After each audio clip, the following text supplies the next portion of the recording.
In a world where gaming is everything, welcome to the Extreme Gaming Podcast. Hello, and welcome to Extreme Gaming Podcast, episode 272. We're recording this on March 18th, but you're hearing it on March 20th. Hey. And I just want to let you know, my name's GreyGamer25. I should say, as always, like Trev does. And next.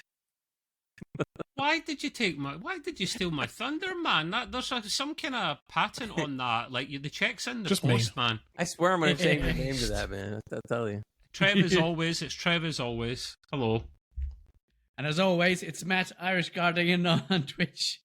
Yeah. There you go. Hi, it's Tal as always. If that hasn't been patented yet by Trev, please visit gamertech.org.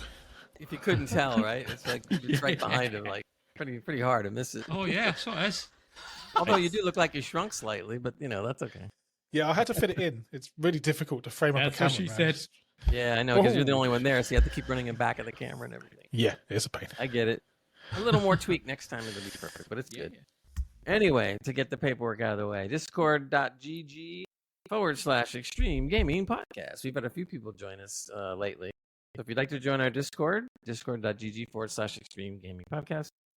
Come on in. You can ask any tech questions you want to. You can talk to us. We talk about games and tech and entertainment, and we're gaming on Tuesday nights a lot and other days too, and so forth. You can also email us at info@extremegamingpodcast.com. That's info@extremegamingpodcast.com. So anybody out there wants to advertise on the show, email me. Okay, you can find us everywhere. YouTube, Extreme Gaming Podcast. Facebook, Extreme Gaming Podcast. TikTok, Extreme Gaming Podcast. And X, just plain Extreme Podcasts. Are we still working on that? Will we ever get Extreme Gaming Podcast on X? Probably never, I right? don't think we ever can. X. It's been taken, so... Probably too late. I got to talk to Elon. Maybe he'll do something. No comment. Probably not, though. Just don't Anyway, be we have a load of stuff to talk about. Hopefully we'll cover it off. Not, doesn't matter. We'll talk about it the following week if that's the case. But we are going to do what we can, when we can. I've been trying to throw the mod corner off every week because we've been busy, but we put it up at the top so we can get to it firsthand. So on with the mod corner. Games are better in the mod corner. I thought this was really interesting, and I think some of you guys that like this game would find this interesting. But you all remember Command and Conquer, correct? Tiberian Correct. Dawn, Renegade, Red Alert, Generals, all those games. So apparently EA made what I thought was a very cool thing. They decided to restore and release the entire full source code for the Command and Conquer games under general public license so that any modders can take it from this point. Love it. So that's exciting because that means that everybody out there that has the source code now can come up with their own versions or modded versions or do whatever they want and make their own Command and Conquer game for people to play. That's very cool. I thought that was great. I think other companies should do more of that. Why not? I mean, the modders half the time do better work than the AAA companies, as we've seen. Why do you think they have done it? Because let's be honest, EA aren't the bastion of, customer. What's the word I'm trying? You know what I'm trying to say, right? Yeah. Believe me, I was very surprised. EA usually doesn't make that much news about stuff like this generally. So just to do it, the only thing I can think of is that maybe they did it for goodwill, and it's always good PR when you can do something for us for a change. I don't know. That's my guess. Apparently, there's a whole Reddit thing on this where you can explain a lot of it, and you can pick up this on the GitHub page. There's a link. You can you can go ahead and just Google it, and you'll see it. And when you get to the GitHub page, the code is right there. Gives you some directions and stuff what to do. People that are modders will kind of know what's going on. They're also going to be adding it apparently to Steam Workshop. So that's going to be interesting too. So now modders that are used to working through the Steam Workshop will be able to do stuff, which makes it more available for a lot of us because Steam is obviously easier for a lot of people to obtain. And Steam Workshop has done a lot of cool mods, aside from the mods that you see like on Nexus and other things. So basically they're going to be, but they said they're going to be releasing everything. I mean, Command and Conquer 4, Tiberian Twilight. I mean, the whole kit and caboodle apparently is going down. So It should really be exciting. I'm anxious to see if anybody comes up with some really killer mods, because I would definitely like to play some of the games. And if they'll probably update the graphics slightly, but if they keep the basic core of everything and just change things, here and there, it should be There could very, be very unofficial remakes now. Mhm. There could be unofficial remakes of all the old classics with all the assets upgraded, because Gray doesn't like anything that's makes him sick visually in terms of like 8 and 16-bit. So I hope to see Red Alert 2 redone.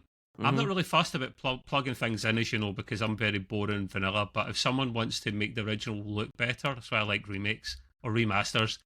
I'm thinking of the 3D versions as well, which everyone used to slate because they're not as good as the originals. But I treated them as a separate branch of Command and Conquer. Yeah, it's like a separate game almost. Or Generals and 0 Hour, and I love that. So bring them back Generals and make is them great. shiny. It's one of my favourites. Yeah, it's underrated, man.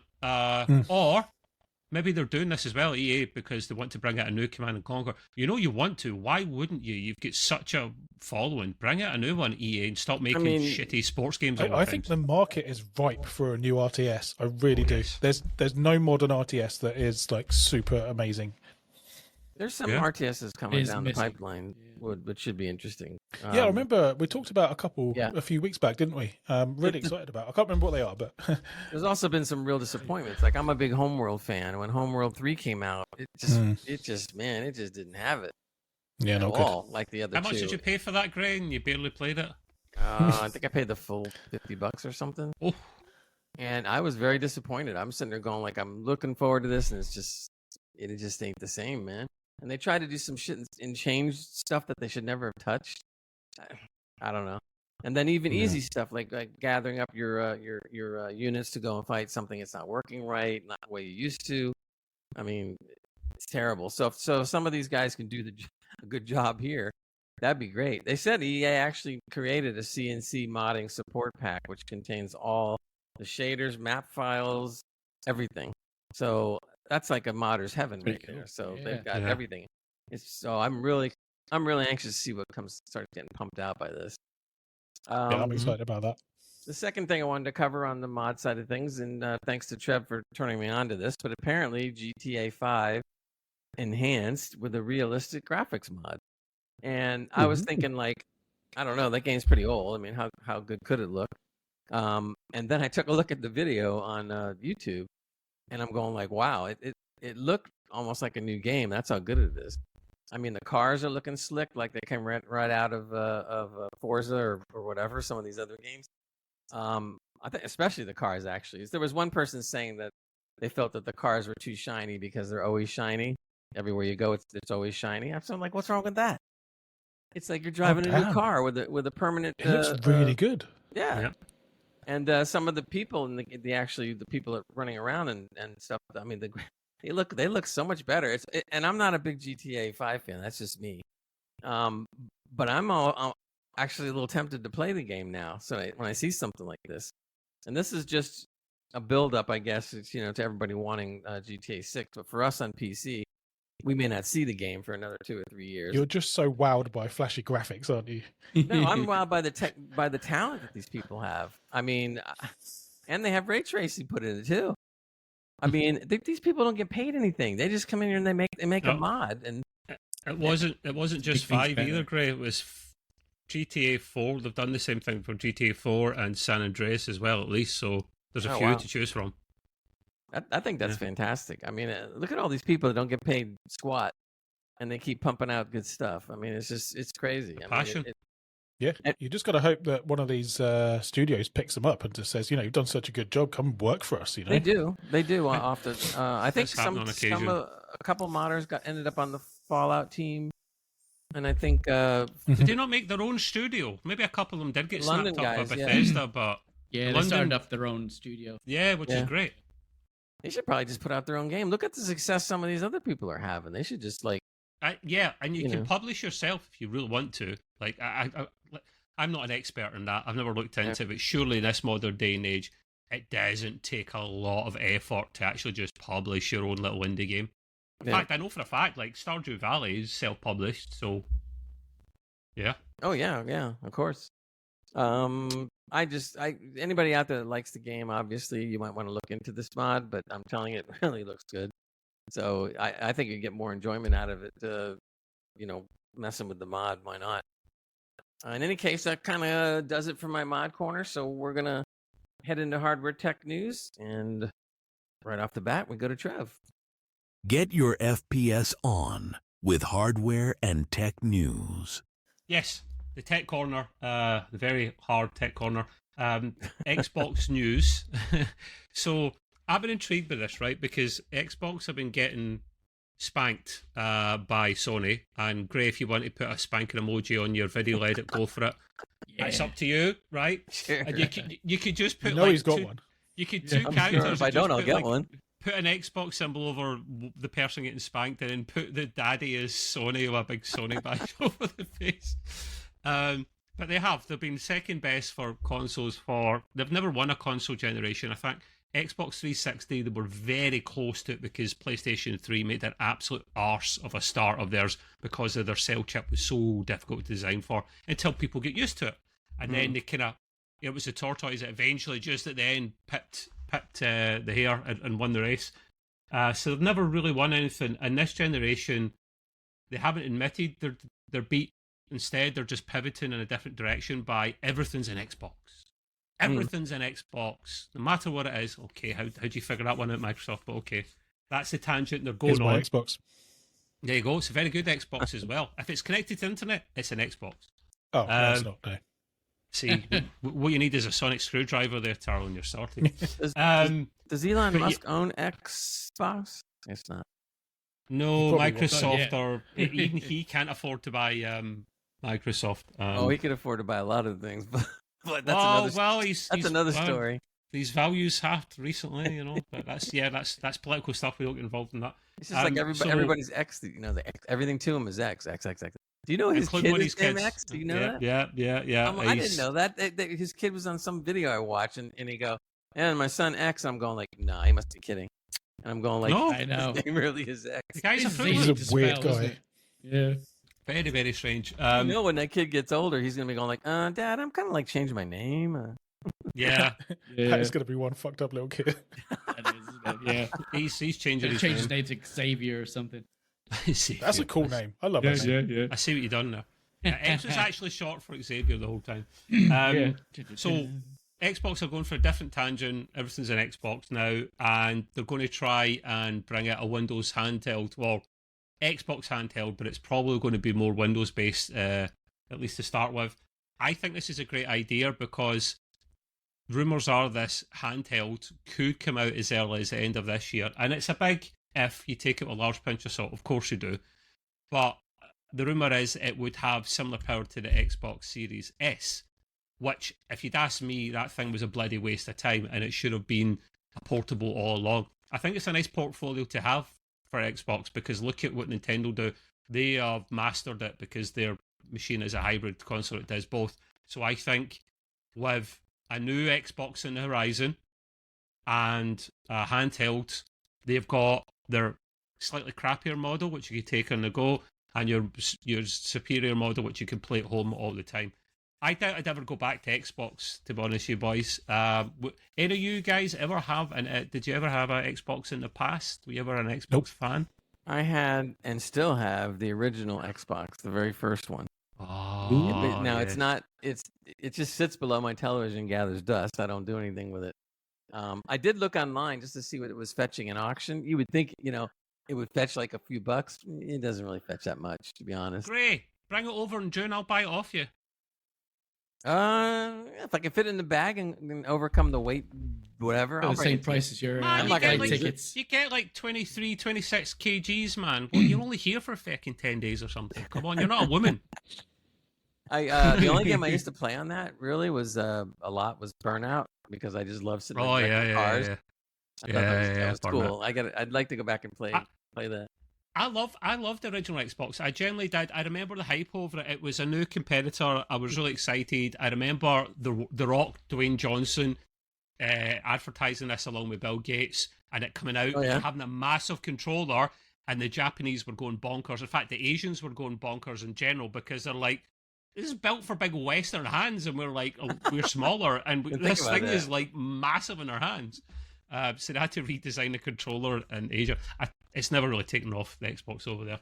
But I think with this handheld coming out as soon as the end of this year, they'll probably work with a lot of OEMs, similar to what we're talking about, the first Valve Steam box that came out a number of years ago, and it was just the label Steam box, but literally any manufacturer could just plant it on the side. There was no rules or regulations. It was a free-for-all.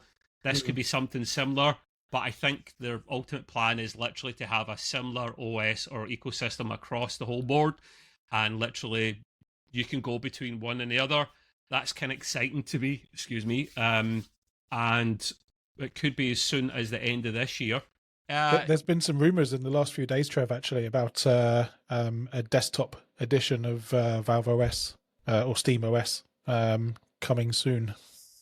Oh, well, do tell more if you know more off the top of your head. Well, they've been. I don't know more right now, and I've just been googling it actually to see if there's anything else. But there's been some rumours swirling around and people talking about it. There's a few posts on Reddit, but I mean, I've said in a few times in the last 3-4 weeks or so, I think if Valve gets Steam OS right for the desktop, it could literally change the entire landscape of gaming, like just hugely, and I'm so excited for it.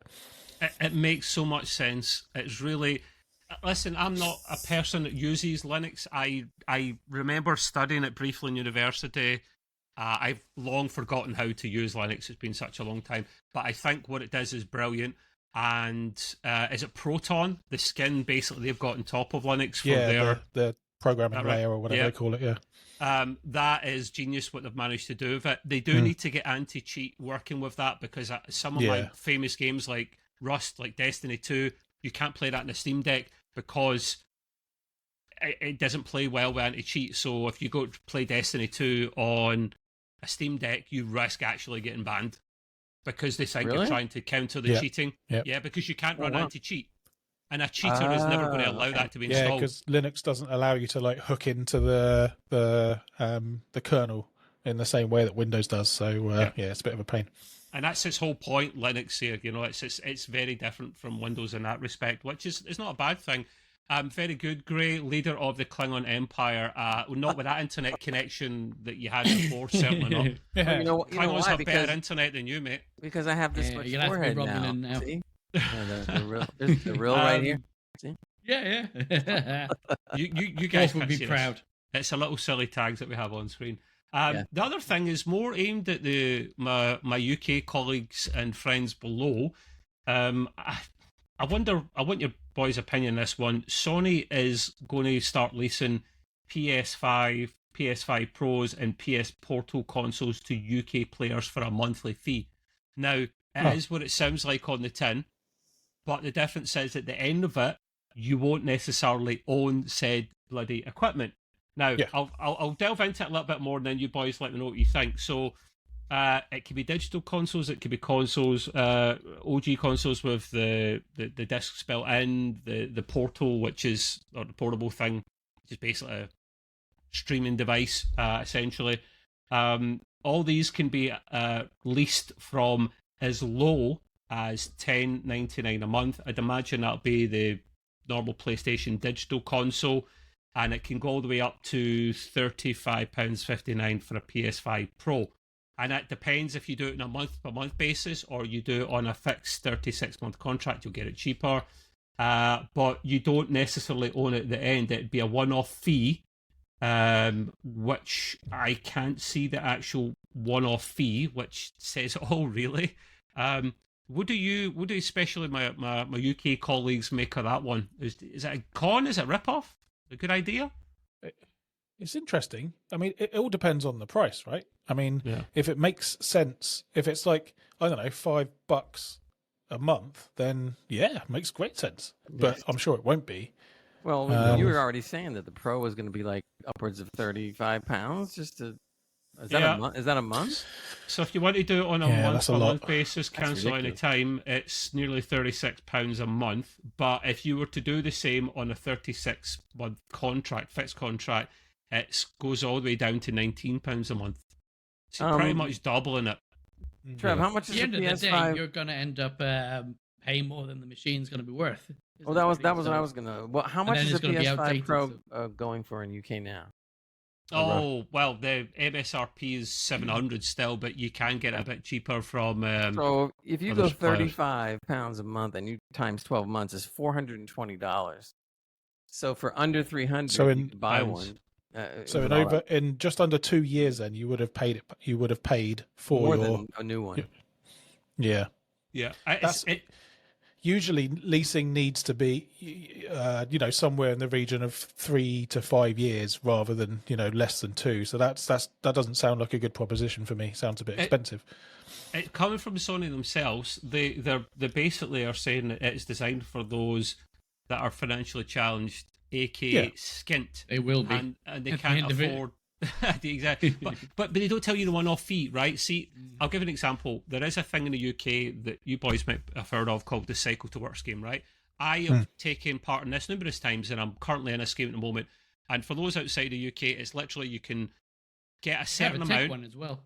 A tech one. Yeah. Oh yeah. True, mate. I forgot about that. Yeah.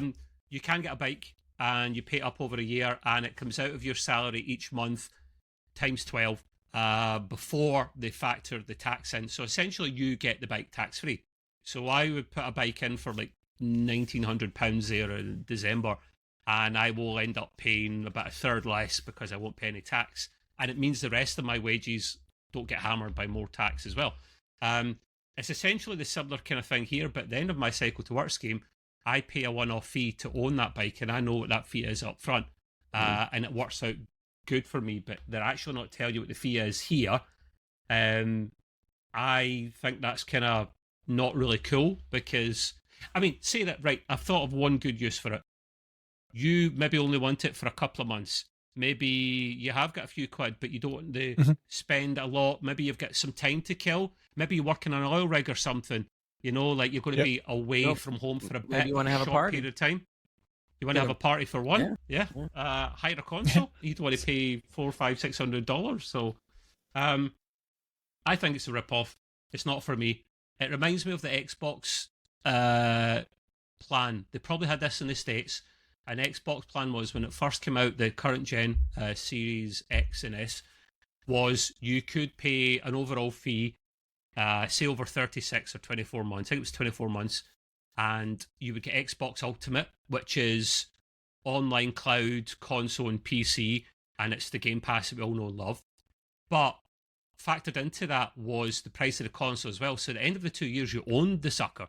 That was way better because you would pay maybe 40 quid a month or something, but it was the Game Pass, it was the console as well, and it was paid off after 2 years. Brilliant.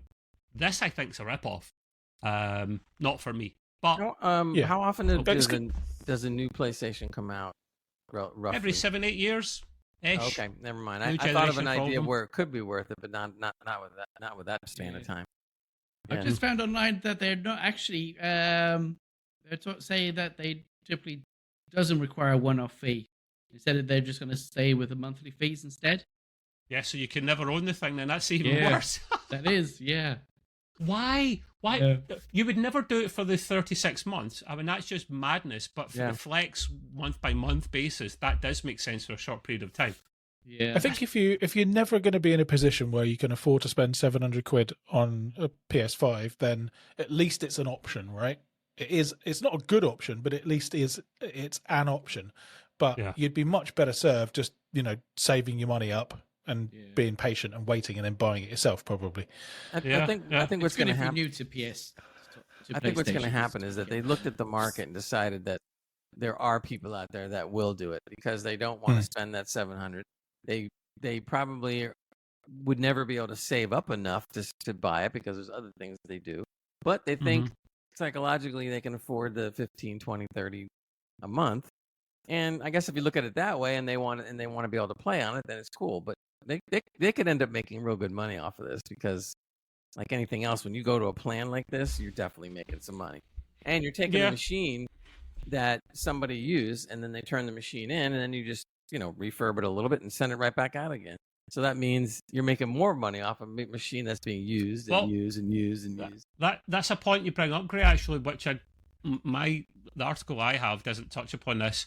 Will you be given a brand new console every time, or will you be palmed off with a second-hand one? Oh, they're going to use used ones all the time. Yeah. I mean, that's the only way it'll make big profit for them. They just take the machine and, John and Harry did it for a year or whatever.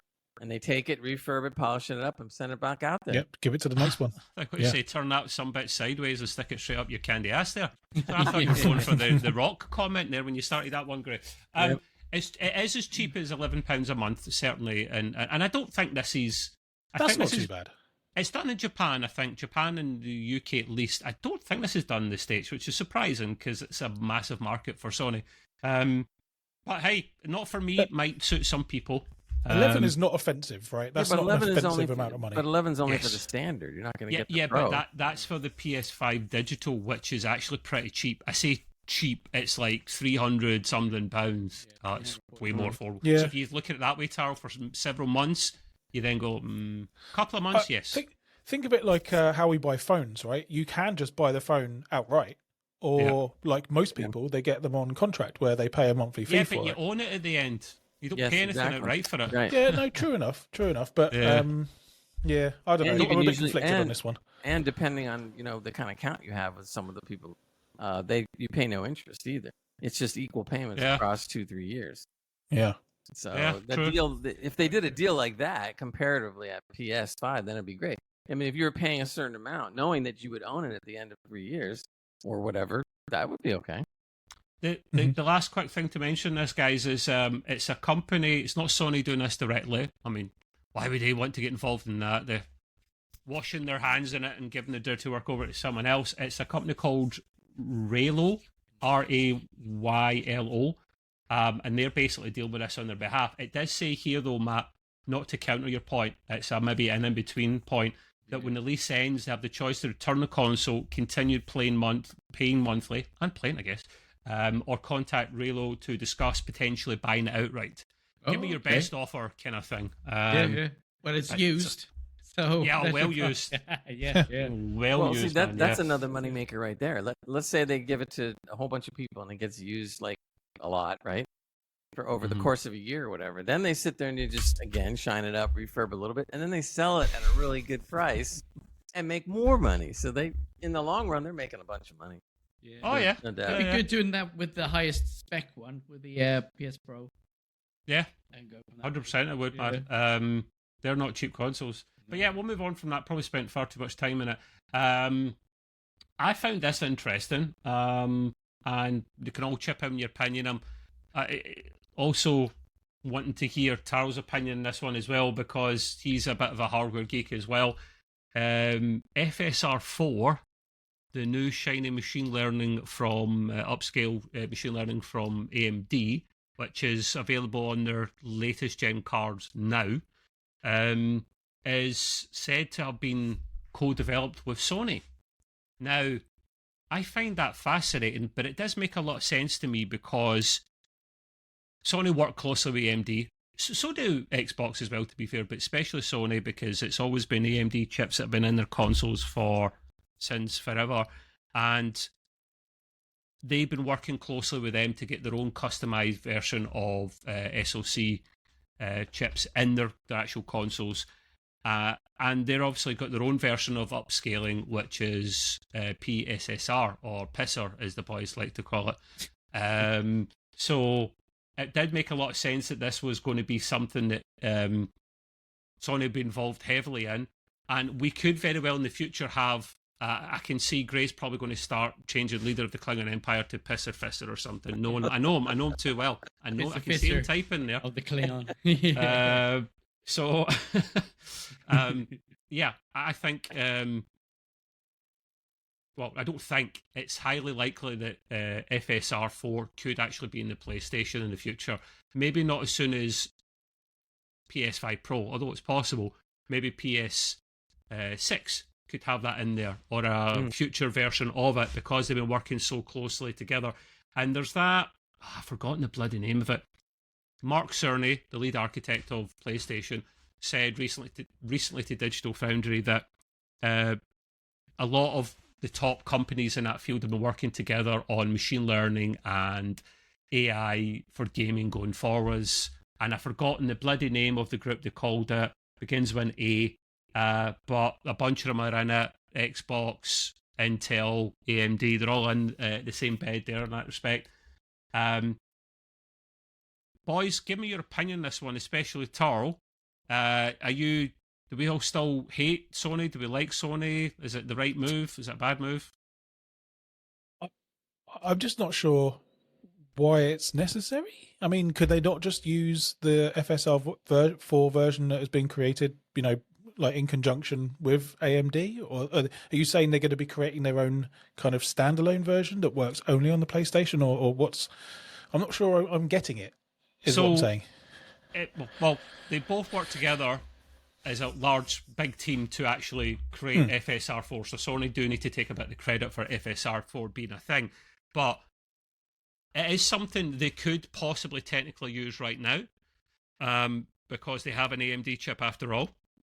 And they understand how PSSR works and FSR. They know how these things work. But they have their own machine learning AI system at the moment, and that's PSSR, which is designed exclusively for their console. Could you use the two together? I don't know. I don't imagine. I wouldn't see why you would use the two together. It's just, that's madness, really. You pick one or the other, or choose the better, or have the choice between the two. I just think because they work so closely together to bring this system out, that maybe AMD get the first run at it, go, right, okay, we'll use it first, but then your next console, you can then bring this out and use it, because as we know, you can only use FSR4 as the first version of their upscaling AI tech, that you have to have the current gen GPUs to use. RDNA 4 cards. Yeah, no other way around it. And they might do what NVIDIA are doing and backport some of the features down the line, but that's not a priority for them, and nor should it be. I'm not really mad about that either, if I'm being honest with you boys. It's NVIDIA have been doing it from day one. And there is actually a technical hardware reason for that being the case. But yeah, I just find things like this pretty fascinating, and it's a bit sad, I know, but I like the geeky stuff like this. That's where it's going to go, boys. That's the next gen consoles will be AI this, AI that. And Taro, you said before you kind of didn't get it at the start, but for me, it makes a lot of sense to have it on consoles even more so than PCs, because consoles are very limited. That really helps boost them up. Having upscaling and frame generation on consoles just in general is the best place for it to be, I think, or where it makes the most sense. I guess I wasn't sure what you were saying about whether they should have their own version. And if you're saying they already do have their own version, they're probably just going to have their new updated version, aren't they? Yeah. It makes perfect sense to be on consoles, and if they could, because a lot of games, I guess, on consoles are still running at 30 FPS, and if they can bring that up to 60, even more, I mean, that would be a fantastic experience, Well, I wish you hadn't bloody opened that Pandora's box of 30 FPS in this modern day and age, because we're screwed now. But this box is open, so I'm going to carry on with it. Yeah, that's something that won't go away anytime soon, mate. GTA 6 is highly, highly rumoured to be 30 FPS. Why? Because it's got to run on the current gen consoles. Although saying that, this is why I got PS5 Pro, because I am done playing games at 30 FPS. I put up with it in the Switch because of how old the Switch is, and that will change with Switch 2 going forwards. I'm done now. 60 is the minimum, and I can play at 60. I think it will be upscaled. The PS5 Pro will do that. So I reckon, just guessing, that you will get a performance mode in PS5 Pro. It will be 60 FPS, and they'll maybe dull some things down in other settings, so it still looks nice and it's playable. I can't do 30 FPS now. That's why I paid extra for a Pro, boys. They have to have a 60 FPS version, surely. Yeah, but I don't think they'll have it in the standard consoles. They can't handle that. No. And it's the bloody. It's always the CPU, never the GPU. It's always the CPU that's limiting, even though it's a GPU that costs them more to design and make as part of their SoC. Always that lets you down. just like kind of like zoom out a bit, right? And what we're seeing at the moment is a kind of changing of the landscape of the things, how things work in games and hardware as well. So you know, Nvidia are leading this charge, right? Which is to say that they are changing it so that it's a hardware based solution to being a software based solution. You know, i.e., they're using upscaling, they're using frame generation. This is all software stuff, right? And let's just be clear, right? If Nvidia are pointing themselves in this direction, everyone's going to follow them. That's where it's going to go. So, you know, we're absolutely in, I don't know, 3 years, probably, maybe not the very next version of the next consoles, but the one after, it will absolutely, I think, be a much better experience with probably way more frames, way more features, because everything's going to be so ray tracing is normal and standard. Yeah, ray tracing will be normal. Nvidia are absolutely pushing for, you know, normalized ray tracing. You know, we've seen that with what's that Indiana Jones game that came out that was, you know, you had to have ray tracing. And you know, this is ray tracing is Nvidia's baby. They're absolutely pushing everyone in the market to use it. They want a world where everything is ray traced, and it will be because they're Nvidia. They own 90% of the market. Soon. I mean, you'll see us ray trace and everything. Well, I will touch on ray tracing later. But Half-Life 2, that's a thing that fascinates me. the joint venture I was talking about before. I struggle to say this word. Amethyst. I think that's it. Yep, that's good. That's the code word that they're all working together to do, which I think is cool. Hey, all these top companies, the Intels, the Microsofts, the Sonys of this world, actually working together for the benefit of themselves. But that's a good thing for us, isn't it? Really. So yeah, I find that interesting. Watch this space. I will move on, of course, from that. In fact, no, I think that might be the last thing for myself. Yeah, I think that's it. We'll move on from there. I think it's Matt up next. Okay, what we got? Matthew. Dun, dun, dun. You got fun stuff. Yeah, last week, yes, Sony has unveiled the AstroBot PS5 console bundle. Yeah, so there you go. Much. Get a little closer to the mic. Was it 450 to? Was it from 400 to 450 pounds? Okay. So that'll be your digital as well as your hard disk one as well there. So yeah, it's. I was thinking it should be. I was looking at pictures earlier on just to see if my eyes are not deceiving me, but it just looks like a PS5, nothing new. That's all. So they didn't put like AstroBot's face on it or something. No, they don't change the console anymore. They don't actually make the consoles anymore. That's lazy, isn't it? That is, isn't it? I mean, they had was it R2D2 Xbox that made noises and everything. They could have done the same for PS5 there. They missed out. Even with the controller, I was like, oh, the controller's going to have like blue accents, blue highlights, whatever. But no, it's just a normal, regular thing. So I'm just like, is this just like a price hike? Or just to push people into buying it? Which is a shame. I mean, the game is great. I love the game. My son does anyways. So yeah, it's a bit of a shame for that. But they also have a new speedrun level for AstroBot. For those who are into that, Mr. Trev. So there you go. Trev speedruns?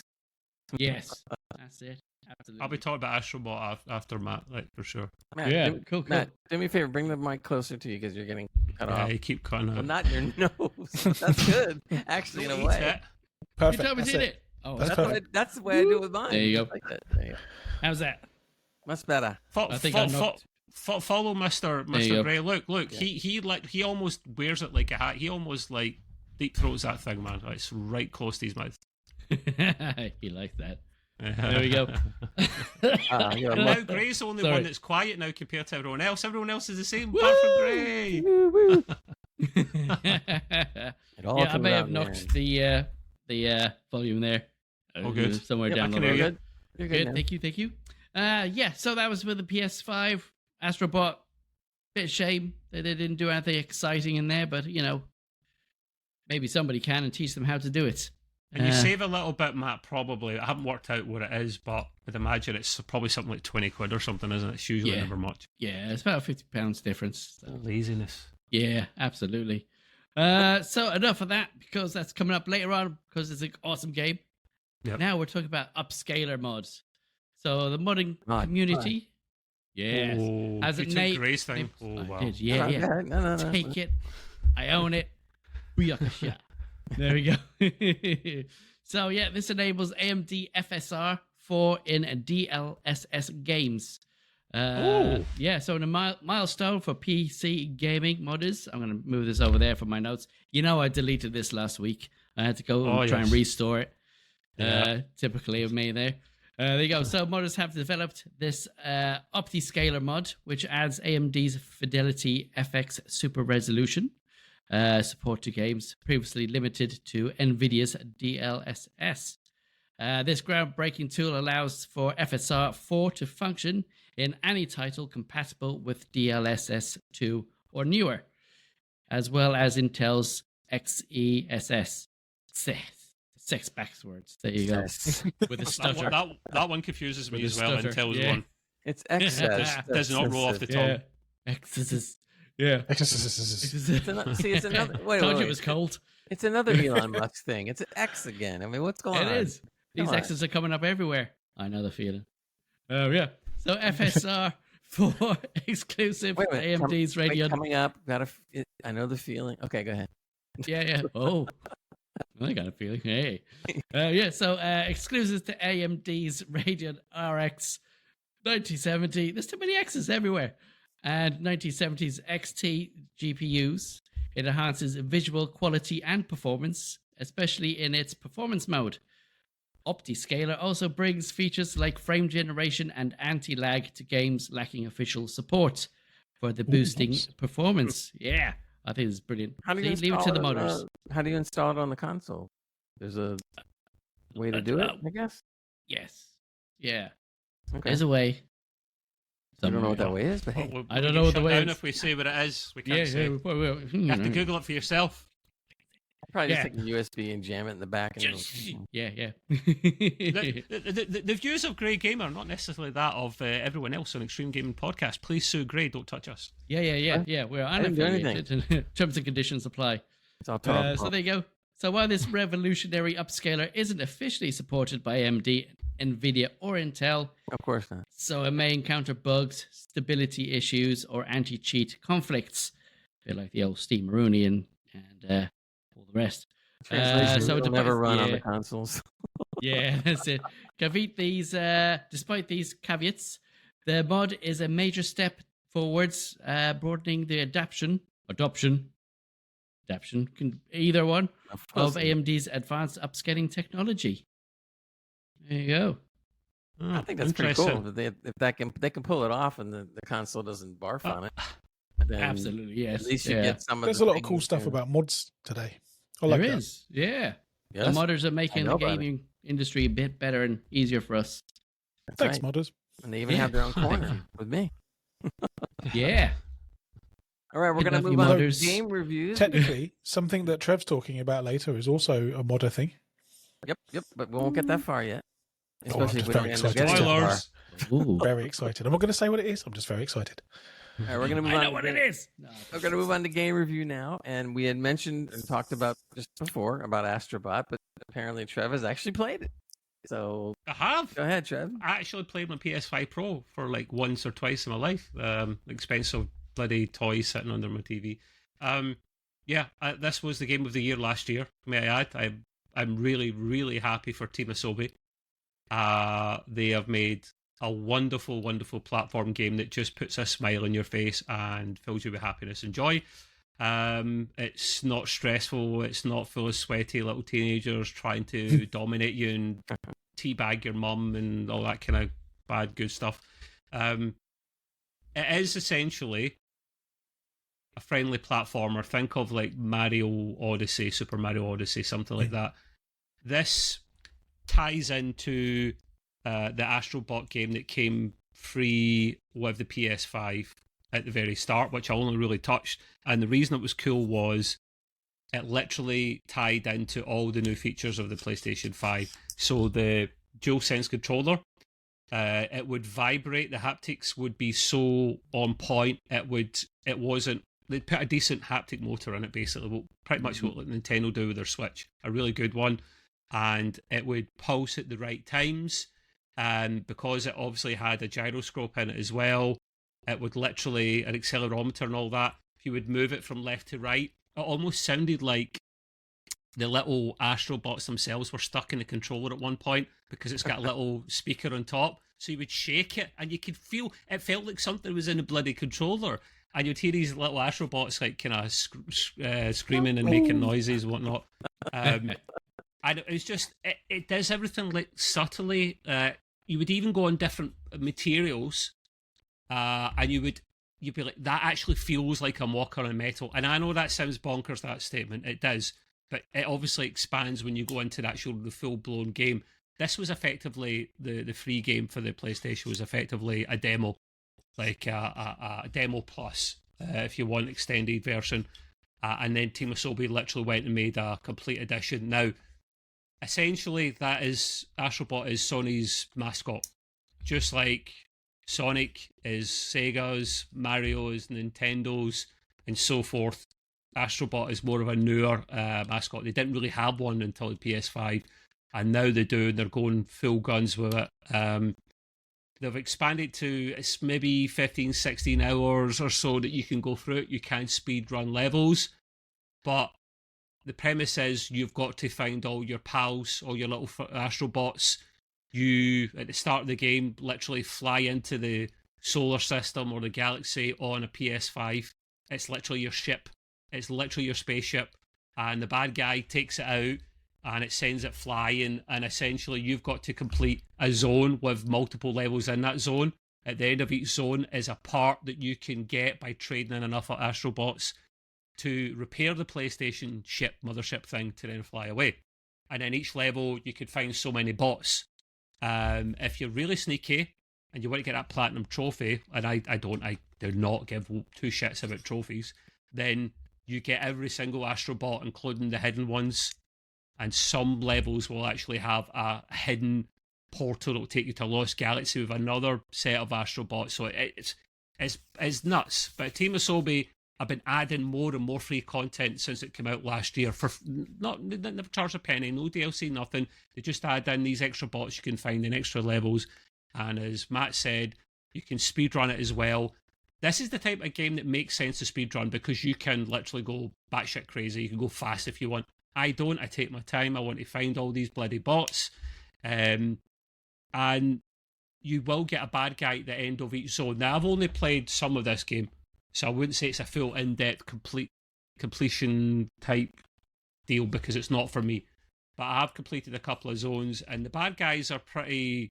It's interesting how they work them. The mechanics are just really, really good. And that's the key of a platformer. See, if the mechanics are really, really good, you're going to have a good time playing this game. You'll literally play a couple of levels, then you can put it down for a while, come back to it later on.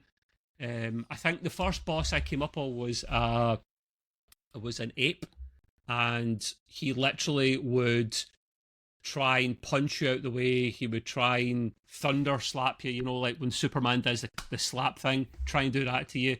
You can avoid him by jumping up. You've got a little kind of water pack thing that literally means you can boost over things. And then the key to killing the first bad guy was when he was a little bit stunned, he's just going up and whacking his teeth, because he would try and take a chomp at a platform in front of you. You just go up and absolutely bust his teeth up. That's an expensive dental job. And then that would get him down after so many hits. But yeah, literally just, you could feel walking on grass. You could feel walking on sand. It's mental. You won't understand it until you play it, because the DualSense controller is... I don't know if it is overtaking the Xbox controller for use on PC, but it is a very popular choice for those doing emulation and gaming on PC, because it's fully compatible now.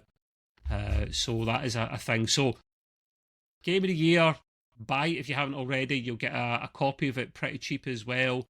I hope they do a sequel. All I'll say is at the end of each play session, I just have a smile on my face, and I don't get that often with games. I don't. And it's a silly thing. I never got that from playing Mario Odyssey, because they just rinse and repeat that stuff all the time. Any of you boys played that? I mean, Matt, you said your kid played Kid does absolutely loves it. Talks about all the levels in such great detail and what's happening at the end, sort of thing. So I'm not going to say anything more than that. It's a beautiful game on what they did, both visually, the sound as well. And as you said, like with the movements, the haptics, it just adds that environment so nicely. I think a lot of consoles, even PCs, is missing that kind of part of it. Yeah.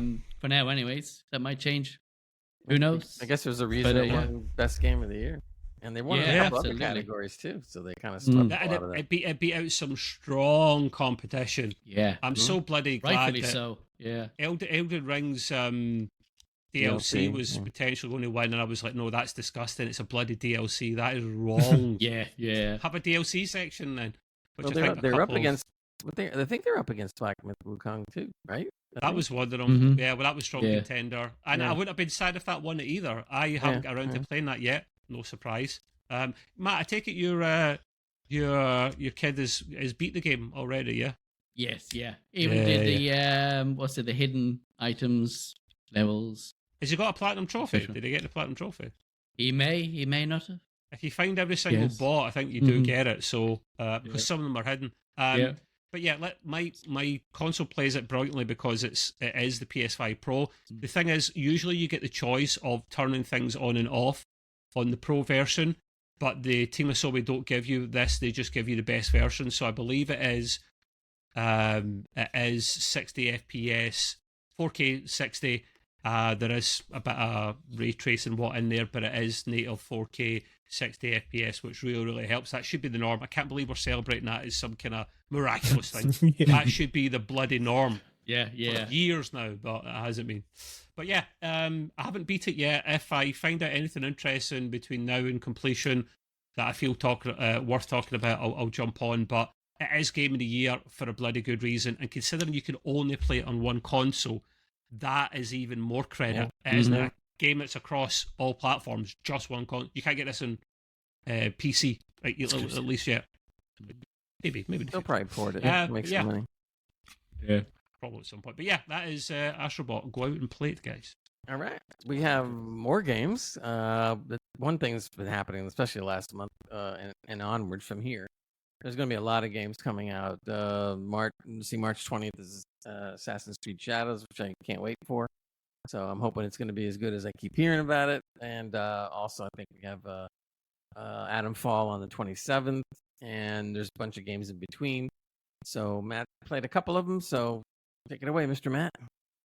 Coolio. Yeah, so the first one I did was Abject Abyss, which is quite interesting. I kind of like this one, even though I got stuck. I'll get into that. So the upcoming first-person horror adventure is set on a distant planet called Marzana, where you take the role of Ernest Sheffield, a technician employed by the Luminary Corporation. You're tasked with maintaining their operations. So pretty much you're the maintenance guy. It's your job to get this thing up and running. It's always a bloody maintenance guy. You're the skivvy, isn't it, mate? Yeah, it's always us. People get things going. Yeah, so I think he should get a union, to be honest. You'll need it. There we go. Yeah, so the game masterfully combines exploration, puzzle solving. Not my favorite thing in the game, but we'll go with it. Yeah, and stealth as well, as you navigate a crumbling research facility overrun by terrifying creatures. So you have to unravel the mysteries of what's gone on, what's going wrong, and then fix it. So it's got a very atmospheric horror, chilling, tension-building, psychological dread type of era to it. So they're trying to avoid the reliance on jump scares, so it's not very jumpy sort of thing. They just shit your pants. Yeah, pretty much. They just want you to cack everywhere. I'm out. Shit my pants. Yeah, absolutely. Run out of the room, smash things up, and shoot yourself. So it's also got engaging puzzles. I'm stuck on the second one. I'm just going to put it out there. Second one, I don't know what I'm doing. I hate puzzles. I want to play video games to entertain me. I use my brain at working in real life. I don't want to use it playing video games. Yeah, Sorry, life is a puzzle. I don't want another one. Yeah. So these challenging, ranging. I am raging. From rage unlocking invasion. doors to restarting failing nuclear reactors. Yeah. So it's very immersive with exploration as well, where you unearth vital items like medications, security key fobs that lead you into other areas, and hidden information that's scattered around the facilities on tablets, also on computers itself. It's also got your survival mechanics, so you have to outsmart your pursuers with stealth and escape when they get a bit too close. The game is currently still in development with a closed playtest coming soon. I think that's already up and running for people who have actually signed up for it on Steam. But the early buzz of it highlights its gripping. Yeah, I think people are actually enjoying this. I've got stuck on it quite a lot, especially with the puzzle, second one, which is to do with pumps. And I have to go all the way around this facility of what I can get through. And I'm already hearing things behind walls. I swear there's shuffling behind me. So I'm just like, yeah, okay, I think I'm yeah, sort of thing. Horror games, man. Yeah. The aliens are. More intense than Aliens, I think. I tried playing Alien Isolation, and honestly, I couldn't go for longer than an hour. I was just so scared. Nothing more intense than that. There's no way. Find a game that's scarier than that. No way. Yeah. I spent my time on that game in the safe pod room. That's it. Yeah, I don't need to go out there. Lockers. Yeah. Under tables mostly. Yeah, that's it. I'm fine here. Yeah. Please hold. Dream World. Yeah. Where am I? So yeah, Who am Dream I? World. So I was going off of my own Dream World. So this one, Nice. a very ambitious sandbox, MMO RPG that brings together a limitless, ever-ending virtual world for players to explore, build, and collaborate with each other, blending aspects of survival, role-playing, city building, and strategy. Dream World also allows players to farm, craft, battle monsters, and construct awe-inspiring structures, which is quite nice. It's quite good. One standout feature is its innovative Dream Forge tool, which lets players transform text prompts into fully realized 3D models. Wait, back up. Yeah. This is Like within the AI or game? something. Yeah. So It's what in do the you do? You game. just sit there and So say, you- I want a monster to whatever, and it just Yeah, happens? pretty much. Yeah. So you put in your text That's of what cool. you want and all that stuff, and then it does the 3D rendering of it. And it's like, wow. I like that. That's I neat. didn't get that far because I'm stuck in a tree. You're stuck in a tree. I'm Story stuck of in your a life, tree. Matt. Yeah, Story yeah. of your What? life, pal. Yeah. Well, you I gotta- recognise this name, and I was just thinking where I recognised it from, and I've just remembered now. I remember watching a YouTube video about games that are scams, and this was in it. That was, yeah. So a lot of people were saying this is a scam. It's a lot of dodgy things going on within this. It was on Kickstarter back in 2021. Mm. Oh, wow. And it was supposed to have an open play test, I think, in May of that year as well, which I don't think that ever happened. So they raised about £65,000 on there. But a lot of people are saying that's not enough money. That's enough to animate this. one character. Absolutely, yeah. It takes millions to make an MMO. So Absolutely. is it a real thing now, or what? What's the situation? The test is somewhat real, as I can tell. I've gone into the game. I've done a few things. It feels a bit odd, to be honest. It's very Minecrafty when you're hitting things. Like you get like a Minecraft control system, or you can have a different control system. So you get two different ones to choose from. That's So I was why like, it costs. Minecraft, I know what that is, so I'll go with that. That's why it And costs then less, 'cause it's all, you know. so the left button does your digging or hitting of things, and your right one interacts with things. Some of it worked, some of it didn't. The way you break things down, including the ground, kind of has that nice part to it. But as I said, as soon as I got past that and speaking to people in this town, NPCs, to go to the new world sort of thing and then do your mission and do your thing, I ended up in a tree, literally right in a tree. Can't get out of the tree. I am stuck. So you I'm are just- you are a tree. Wait, I want to know yeah. how you got in the tree. Did you jump into it? No, you kind of like you jump through this wormhole gate sort of thing, and then that warps you into this world. Okay. And this world, I was like, oh, this looks amazing. It's huge. Let me go off. And no, I can't. I'm stuck. And I'm like, why am I stuck? Because you don't see this tree that you're in, sort of thing. So you just see what's outside, So you're clipping stuck in a through. tree that's invisible? I am, yeah, sort of thing. And it's only when you go to, because it's got first person and third person. Very nice touch. So I had to go to third person to actually see that I'm in a tree and I can't break out of the tree. I can't hit the tree or anything, even though you should be able to. So my game was me stuck in a tree, rolling and bouncing and jumping and screaming and effing and blinding and uninstalling it from there. Wow. So That yeah, doesn't sound great. it Maybe, doesn't. Yeah. maybe that's why they call it Dream World, because you're just dreaming up You're stuff. just dreaming up. Yeah, you dream of a Yeah. game that actually do its job. Yeah. So there have been allegations of teens being recruited as unpaid moderators with promises of jobs, which a few other companies do that. Claims of stolen and improperly credited assets. And also Ooh, that's not concerns good. over nepotism in securing backing from Y Combinator, which is one of their supporters, financial supporters. So, are They you were sponsored recommending by- this one, Matt? From my side, no. I mean, it looks beautiful. It seems beautiful, but no. Unless Yeah, you I'm want to just get like- stuck in a tree, of course, then it's Yeah, okay. yeah. If you like If trees, you like being a tree, yeah. yes. If you identify as a squirrel, it's fantastic. You'll love it. Exactly. Bring your nuts. There you go. Yeah. So there's also weak server security issues and hackabilities in there as well. So yeah, just be careful. I like the hackability part. Hackabilities. Were these the games Did I that? that word? That's my word. Yeah. What are both of these games the ones we got keys for to review, Gray? The first the one top was one. yes. Yeah. Yeah. Abject So Abyss. Yeah, thank, Abject thank- was. thank- Abject thank was. you to the devs for that key. It's appreciated. Oh yeah, no, I Um, will be for sure. It is a appreciate beautiful game. I'm not just saying that because of the key. It actually is quite nice, even though it's got puzzles in there that I don't like. And I've also tried the puzzle 3 times already, and the game's not uninstalled. So there you go. And That's it's always a good sign. it's with other people that have played the game, they're giving it a positive feedback as well. And also the developers are always interested in hearing back from those players as well and how it's going. So, they are interactive as well. So, You yeah. have, you have to wait for the game guide, then you can figure out the puzzle. Yeah, absolutely. Hurry up, people.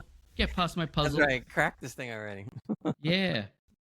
If you've done it, please send the info to our info at Extreme Gaming You know what, Podcast. with puzzle games or world No. puzzles in games, I think what they should do is I don't remember the names of some of these games, but there's a couple of games out there that I played that had some puzzles within it, but they had a slider or a checkbox that you could actually make the puzzles harder or easier. So that's cool. after a while, I was losing patience. Indiana with Jones has that. Oh, do they? Okay. Well, Yeah, I think that's a good thing because if you're really tired of it, but you kind of want to do it, but you don't really want to do it, kind of thing, you can just sit there and slide it all the way to the left or whatever, and then make it relatively simple. I Absolutely. think that should be in all games because some people really like the game, like you said, and then all of a sudden they get stuck in a puzzle and go like, "Well, I guess that ended it." Yeah. Anton know. Bezit, if you're listening. Do it. Can't All do that, right, okay, we're keep gonna going. move on to some hardware and tech news. Hardware and tech news. I'm going to kind of start it off. This is something we've kind of brought up on the show once in a while, and that's lossless scaling. The reason I'm talking about it is because they made a new update or a new version of the program, whatever you want to call it.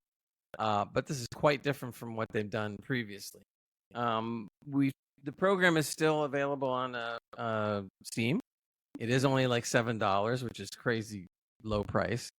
And basically, it does everything that NVIDIA does for $7, and it'll do it on every game. And essentially, what it is it produces the frame generation like the DLSS would, etc. And except that you don't have to have a 5090 to run it.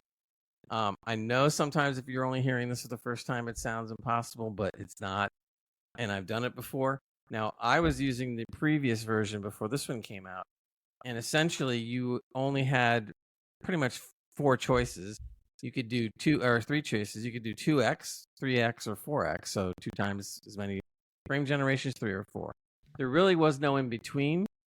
So it was a little more daunting when, for somebody that doesn't quite get it. Even for me a little bit, there's like an extra hoop you had to go through because you had to decide what you wanted. You have to decide whether you want to cap your frame rate off in the game. It's not that it was difficult. It's just that people want to kind of play the game. They don't want to mess around with that kind of stuff. They want to just do something that's relatively easy and then get into the game. So their momentum for this is the fact that they've been improving lossless scaling over time, and they keep on coming up with some, better and better upgrades, etc. When I used the previous generation, I was pretty much floored because I was looking at, I think I was playing Horizon Forbidden West, and I was getting, I think around 50, 60, whatever frames, FPS at a beach scene with waves, a lot of things going on. And I put it on 2x and instantly got double, and everything became a lot smoother.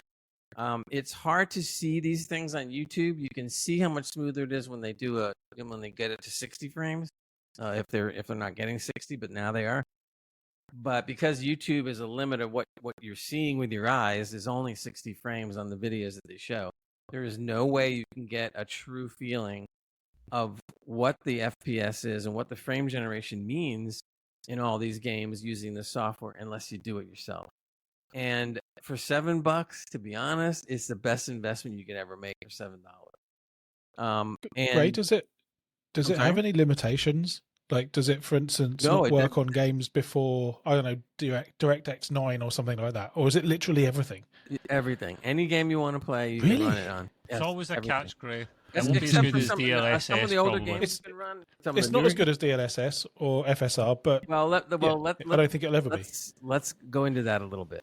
The only thing that I've seen across the board with different people that have used the program and so forth, they all say that if you had to boil it down technically, that DLSS's version is better, but not by that much to be overly concerned about. The only thing that lossless scaling happens during the process is you get a little more latency.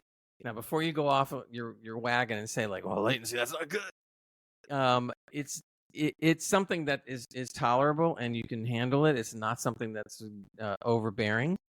So the trade-off is you get the smoothness and the high frame rate with the possibility of a little bit of latency coming in. Now, the team has been working really hard to reduce this latency. So from the first time that they came out with this software, I don't know, going back 6 months or more than that, you could see what was going on with the latency. But now it's gotten to the point where it's not that much. Now, let me talk about the new thing now. The new version, which is much better and easier to use, is that they've come out what they call adaptive frame generation. So what that means is instead of having to choose 2x, 3x, 4x, instead you set your frame rate to where you want it to be. So like, let's say you're playing a game that normally your card is only putting out the 45 frames a second, and you don't want 45 frames. You want at least 60 or better. You didn't have a choice because you had to pick 2x, which would jump it to 90 and might introduce latency or possibly some artifacting a little bit here and there. And again, it's not heavy on artifacting at all. So you didn't have a real choice to do it the way you would like to do it. The easiest way to explain the adaptive frame generation is now instead of having to choose 2x or 3x or 4x and going back and forth and trying each one of them, now you basically set the frame rate. So if you want to play a game at 60 or 75 or 80 or 90, you basically say, this is my target frame rate. This is what I want to play at all the time. And what it does is the technology on the adaptive frame generation is it puts out what it needs to keep it at the frame rate that you set. That could be 1x, 1.8x, 2, 2.1, 2.2, 3, 3.1, anything in between. So what it's doing is it's putting out what it needs to be able to keep you at the frame rate that you want it at. I was watching some videos on this, and it's pretty stunning. And it's so much easier to sit there and go in and say, okay, I'm going to set my frame rate at this. This is what I would like to play it at. And then you don't have to do a whole lot of other computations or clicking things or whatever. It just knows that that's what you want to do. And that's kind of the easy way to explain it. So basically, it's your target. What they also did is they created a little slider, and they made 3 different kinds of settings if you want to mess around with it. And it's really simple. It's just 0, 1, or 2. What it breaks down to is if you set it at 0, which is not the default is 1. 0, they say, is unbuffered capture, which always uses the last frame captured for the lowest latency. However, the performance might suffer under higher GPU load with an uncapped base game frame rate. I know we're getting a little technical, but when you know what it's about, it's not really that technical. The number 1 setting, which they consider the default, the buffered capture with a target frame of 1 maintains low latency while better handling variations in the capture performance. And then on number 2, buffered capture with a target frame rate Q of 2, best suited for scenarios with an uncapped or unstable base frame rate and a high GPU load, but may introduce higher latency. So essentially, you have your choice of what you want to do. Generally, you would keep it at 1, to make things easier. But they do give you the chance to put it in different places if you want. Now, what should you set your target frame FPS at that you were looking for? Essentially, you can set it to whatever you want.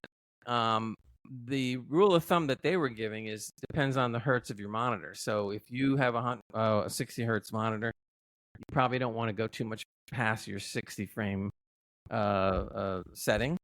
If you have a 144, you could set the frame rate at 144. If you have a 240 like mine, you can set it all the way up to 240. So it works better when you stay within the hertz range of your monitor. But if you have a 144, which most of us do now these days, and some of us have 240 like Excel, you have a lot of latitude to mess around with. You could push it further, but if you do push it further, of course, you're going to introduce more latency, etc.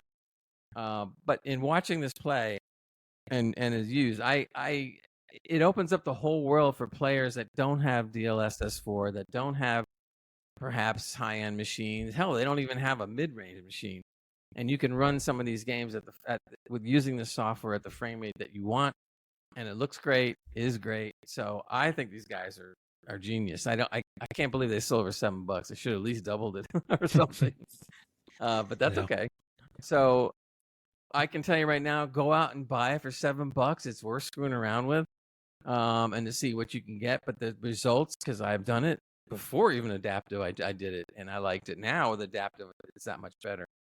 They're constantly working on updates to lower the latency, etc. So that there's always something new around the pike. But to be honest with you, there's a lot of people out there going like, yeah, maybe DLSS in some technical ways, is a little better, but not enough to sit there and warrant. But extra line in hardware, Gray. I think this is an excellent bit of software. I mean, it's up there. It's almost rivaling FSR. It's that good until FSR 4.0. It was software based, and it was getting close to matching that. So for a bit of software, I mean, DLSS should be at the top because it's using very good hardware along with software, but it's still cracking for $7. In fact, is that not the name of The Rock's production company, $7 Production? Because I almost feel like it was something that he should have invented and brought out, because he came from nothing, hence the $7. Yeah, I think The Rock is actually really into frame generation. Oh, yeah, 100%. Yeah. Well, the amount of random things he's got out, man, I wouldn't be surprised to be sure with you. He's got his fingers in all the pies, hasn't he? He has. He really has. So, I mean, for me, I just think it's not that how can I say this? Not that I'm trying to looking always at, sticking it to the man kind of thing. But the point is that when you start seeing NVIDIA charging ungodly prices for cards and stuff and the things that you do, why would you not want to try this out for $7? I mean, what are the downsides? There are slight downsides, but it's something that's so minuscule. Who cares? And now you can get the kind of performance out of anything in any game. They were playing. Some of these people were playing Doom, the original Doom, and sat there and pushed the frame rate out, all the way up. It was looking. It did make it smoother. If you don't have a modern card, I think it's definitely worth looking at. Oh yeah, but even with a modern card, I mean, my card is 4070 Super. I get it, but I'll still push it. I want the higher frame rate. Why not?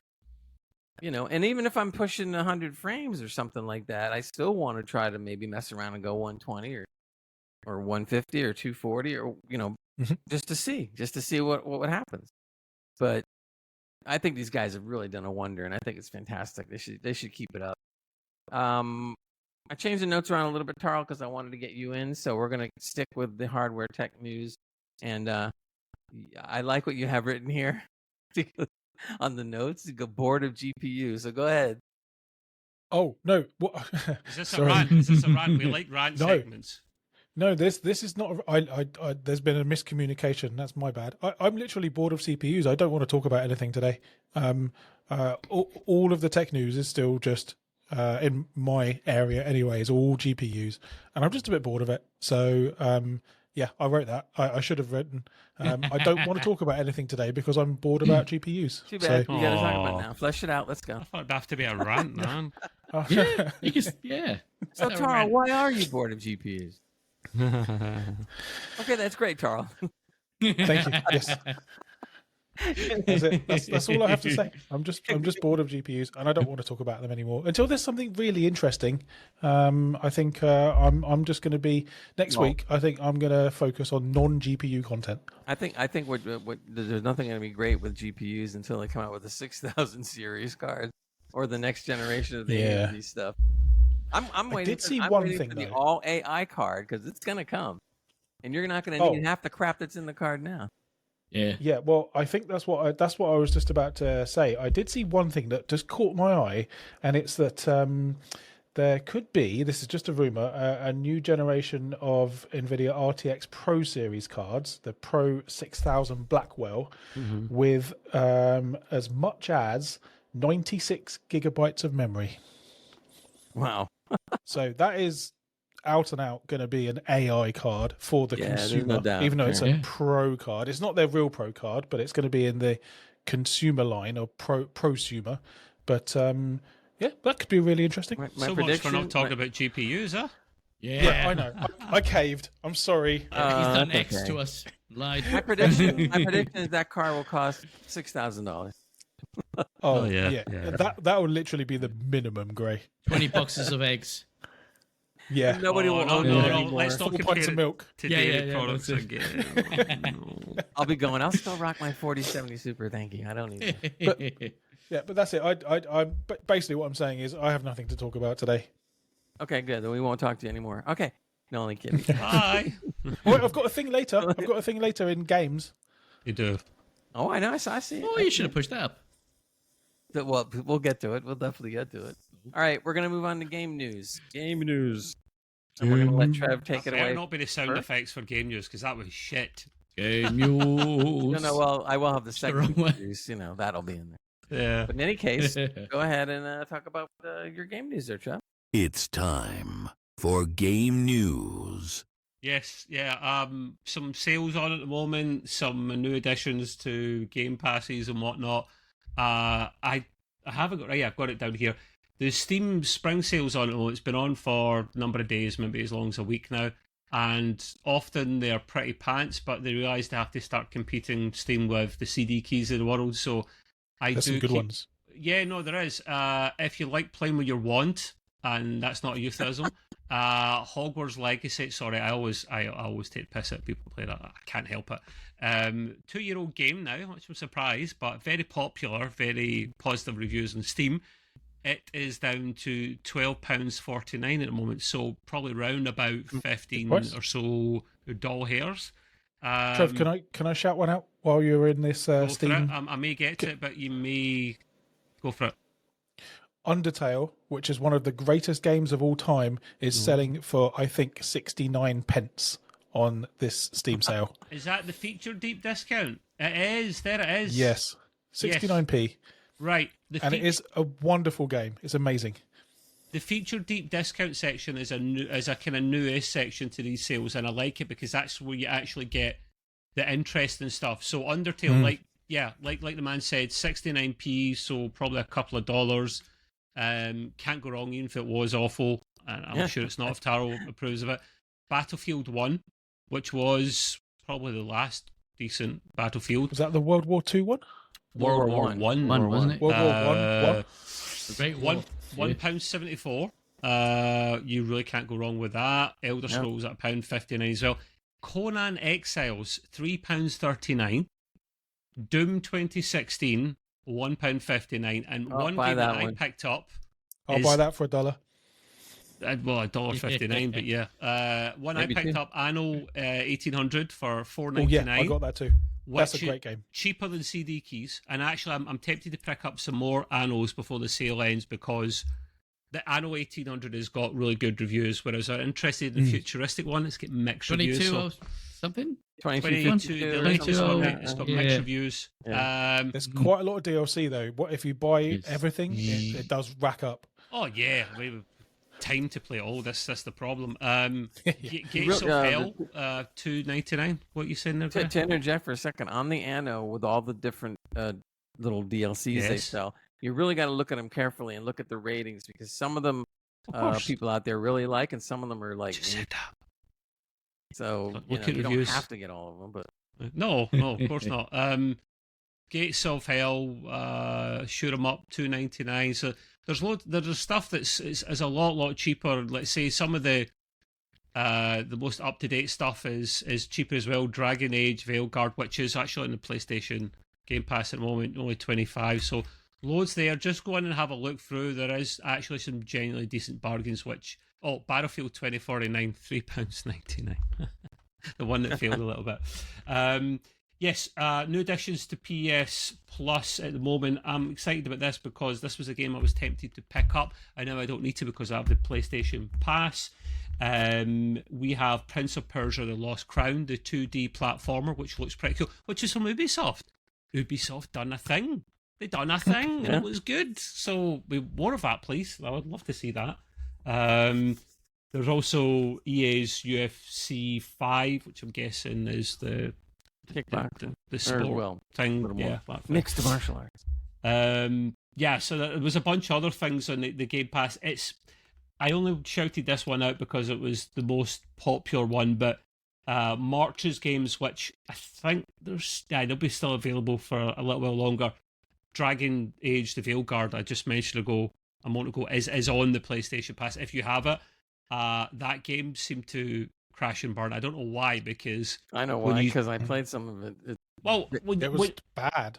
I watched some videos on it, and it actually looked good. So it must be once you actually get in and start playing the game, it gets bad. Well, I was excited when I first started playing it, but then as I got further into it, I was seeing some of the things that people were complaining about. They've probably fixed it, Gray. They'll probably fix it now. Yeah, that's what I've heard. But basically, like a lot of boss fights was when our favorite thing, rinse and repeat. The boss fights are very predictable. Also, the main thing that people complain about is in prior Dragon Ages, it got pretty violent. And when they're fighting with swords, I mean, you're seeing blood spurting around here and there, and they get all dirty and, real stuff that happens when you do all this stuff. Not in this game. In Veilguard, there is no bloodshed. You don't get dirty. Nothing happens. You just hit things and stuff like that, and you're just totally. Was that part of the special notes that we put down, Gray, of our games getting lazy now or boring these days? That was one of the examples. I was just about to say, I think it's definitely a good example of lazy developing. We've been gathering, for people out there that are listening to us, we're gathering a lot of notes for some special stuff we're going to do on the podcast going on this subject of being lazy. And I'll tell you, that list is growing. There's a bunch of games out there that have gotten lazy. It's incredible. Yeah, I have a top tip for anyone that's thinking of buying Dragon Age Veilguard. Buy Baldur's Gate 3 instead. Or if you've got a PlayStation, just play it in the Game Pass for, not free, but inclusive. Don't pay for it. Essentially. Yeah. I mean, it comes down to when you see a game that 15 years ago is better than the one that just came out in many ways. That kind of tells you right there. Yep. I am conscious of the time as well, so I'll crack on. But we're into about 123. We're good. Keep going. I know, but I also see what's ahead of us as well, and I want to give the boys their moment to shine as well. So there'll be plenty of trouble ahead if you don't shut up. Right, yeah. So going on, the PlayStation Game Pass Armored Core games are all of them pretty much on there. And if you had a PlayStation back in the day, PlayStation 1, these games were iconic and classic, and it's very hard to get hold of them now. They are part of the past. Go and give them a shot. And still at the moment, as well as Dragon Age, Veilguard, there's the Teenage Mutant Hero or Ninja Turtles, depending on which part of the world you're in. The Cowabunga collection, which is basically all the bloody turtle games in one download. So get in amongst it. The last thing to quickly mention was, I think I or Gray mentioned this last week. Still at the moment until, well, maybe by the time you hear this, you might be just too late. Depends on how quickly Gray puts this out. Until March the 20th, Mortal Shell is on Epic Games as well. So is World of Warships DLC, which is a free game, but it's DLC. And then March 20th for a week, we've got Jurassic World Evolution 2. I believe the first one was a bit of a hit. I have no clue if the second one's any good, but I mean, Epic just keep coming away with some belter free games, so respect. And the last thing I have on my agenda, which is maybe if Gray can put some kind of quick video trailer thing in, because the trailer is part of the article. Gray's like 12 minutes long, it's too long. And that's what he's rubbing one out for down there, Taro, is Half-Life 2. Oh, it was on camera. RTX. Now, best thing you can do is go and watch Linus Tech Tips' recent video where the boys play this, and the older boys are literally getting the young boy to play this and saying, this is what a bloody game is, They're all young creaming man. their pants for 30 minutes. It's brilliant. They were, and it was. I enjoy watching people's reactions to things like that more than anything else. Essentially, you can now do a lot with the latest suite of software options from NVIDIA, and you can literally go in and do a lot to these games in terms of ray tracing now. This demo looks absolutely stunning, and it was only an alpha, a very early access when the boys got hold of it. It's not out quite yet, but I would recommend you go and watch the video for this. Half-Life 2 is one of the best games that ever was and ever will be, and it looks good for its time. It still looks very decent now, considering it's a very old game now, but it looks absolutely stunning. This has got RTX baked into it. Literally beautiful. Baked into it. Ray tracing baked into it. Some of the options include as follows. RTX direct illumination makes it look very shiny.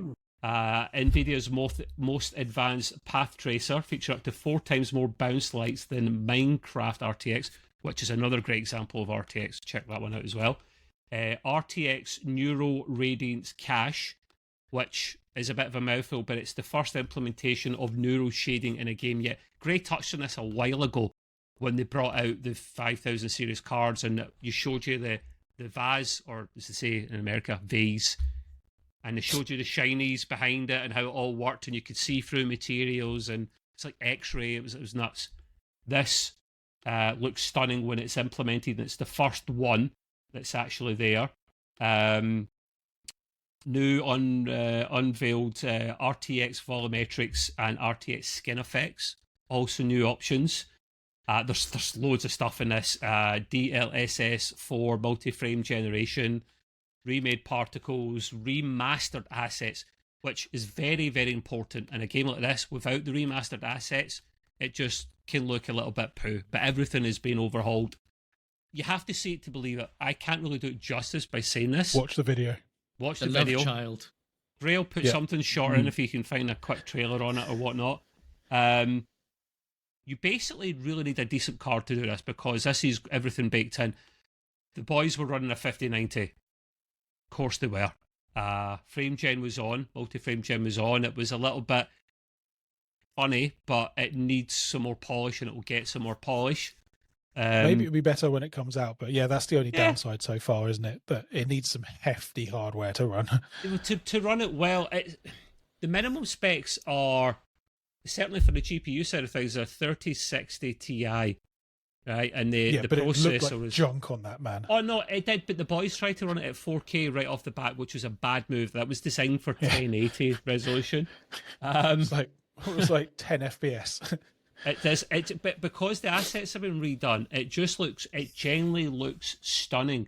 I would say FrameGen's something you should only put on if you really need to put it on. Try just running it with DLSS. The option that's I can't remember, it's adaptive. It will literally change depending on how good your hardware is. Let the AI do its thing, and you'll get some decent resolution there. I'm looking forward to testing this out. And it doesn't need to be perfect. Do you want to know something, boys? It does not need to be. It looks like a brand new game. It looks like it's been done in some of the latest engines now. So can you imagine, Turl, what, in a big if Half-Life 3 ever becomes a thing, it would look just as good as this, if not better. And Valve are the kings of new, not gaming mechanics.